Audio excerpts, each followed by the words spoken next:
We know the House is now voting on this. Debating this right now. 2 more polls, Tucker. 2 more polls. We just cited one of them.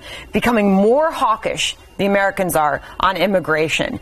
Shouldn't the administration get some sort of hint here? Well, it's a complete disaster for Democrats and institutional Republicans, the donor class of the Republican Party, who really wanted immigration reform, more liberal immigration laws. It's a disaster for them because they just lost the public.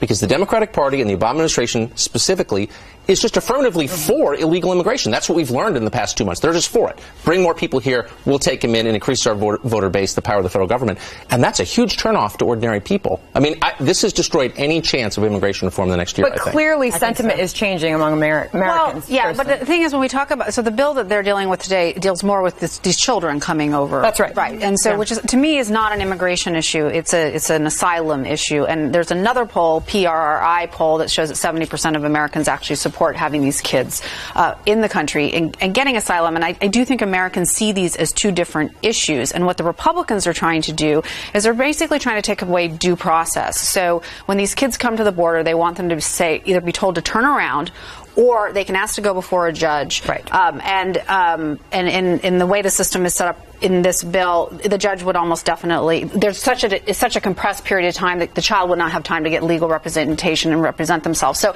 it's really taking away their due process. It's taking away the opportunity for them to actually get a fair hearing to determine whether or not they should be granted asylum. That's right. And this AP poll shows that a majority of Americans are in favor of that, changing the law so that children entering the country illegally get sent back home by Border Patrol agents without having to go through this deportation hearing that Kirsten's talking about, Kimberly. Well, they're trying to come up with some kind of humanitarian fix to the situation that's still respectful of the laws of the United States, with counterbalancing the rights of those children to be able to be in a safe and secure environment. I mean, there's a number of problems, and let's just start right now with the border. That's the issue. We have a very porous border. Until we take serious affirmative steps to secure the border, we have now created an attractive nuisance in this country for everyone to come here and violate the law, and that's not working, as you see. But this is not humanitarian. I just have to say that. Like, what the Republicans want to do is the opposite of humanitarian, and I think that we need to be clear about that. And I am concerned about these polls. The poll that you were citing also asks them. Right.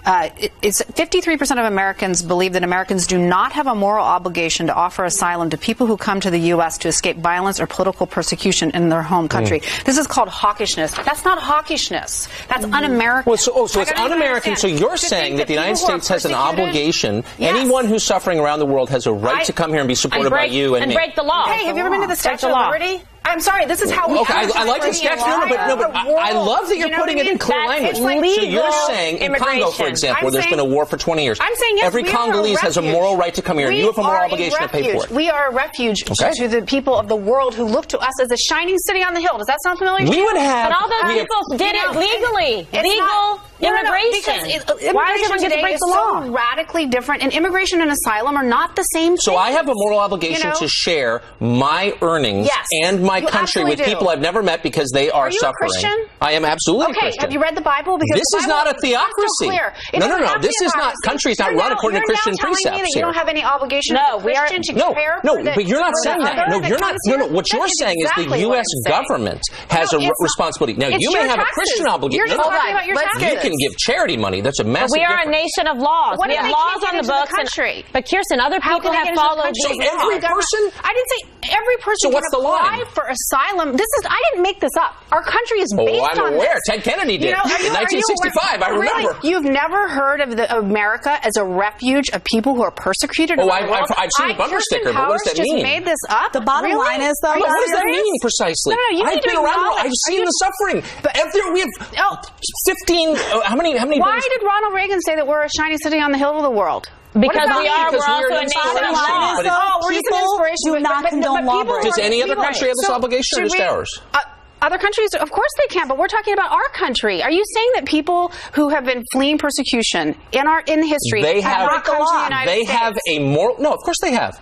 But they don't have a moral right to American tax dollars and physical asylum in the United States. They just don't. They also don't have a legal right. So we didn't have any... So you don't think that Jewish people who were fleeing pogroms should have been allowed into our country? Oh, come on now. That's just completely silly. You just told me we have no more... I'm very against letting people flee pogroms. government. No, I'm not even going to engage on that. That's persecution. Talking no, but Kirsten, what we're trying to say is you can't just say, okay, now it's all about, okay, if you're a Christian and you're a good Christian, then you let everybody come in and break the law. The Catholic Church would say that. It's not breaking the law to seek asylum. Hold on. Yeah, they would Kirsten, say that. There is a way to do it, to seek it. There is a way to seek asylum legally. That's what they're doing. Then why don't they pay for it? When church groups encourage people to come to this country and then they go on the dole, when they go on taxpayer assistance, it's appalling. The church groups are the only people that are handling these kids. Really? Because they're referring them.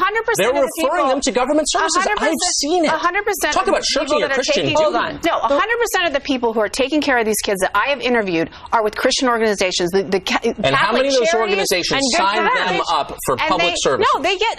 They have to work with the government. Yeah, really? They do? That's your Christian duty, to shirk the cost, to send the cost to somebody else who you've never met? You're now attacking the Catholic Church for No, I'm not attacking any specific church. I'm merely saying your Christian duty entails your work, your money, your effort, your charity, not that of others. Not the government. It is their effort. No, it's not. Okay, but you also can't seek asylum because you're fleeing a bad economy. That's not fleeing a bad economy. Ground. Kimberly, they're fleeing violence. You have to have specific case by case. But they're fleeing violence. There are 100 countries with violence in them right now. They should have the opportunity to prove their case and show that they meet the criteria and the legal standards. But you can't just lump them all together. That's not due process. Law does. It allows them to make their case. Guys, what the Republicans want to do is make it so they don't have a chance to make their case. They want them turned away at the border. And through all of this, the group of people that feels deprioritized are Americans. And that's why you're seeing the shift, because Americans are saying, we have issues at home. We have crime problems. We have jobs problems. We have a number of issues at home. And guess what? We're tired of worrying about everybody else when no one's worrying about us. Yeah. That's why there's been solve the meth problem in Montana. Well, we have children suffering right here. Children suffering here in this country who aren't lawbreakers. You cannot break the law, period. They're seeking Many asylum. are breaking the law. By the way, this debate is happening in the House right now. $659 million bill. How's it going? How's it going?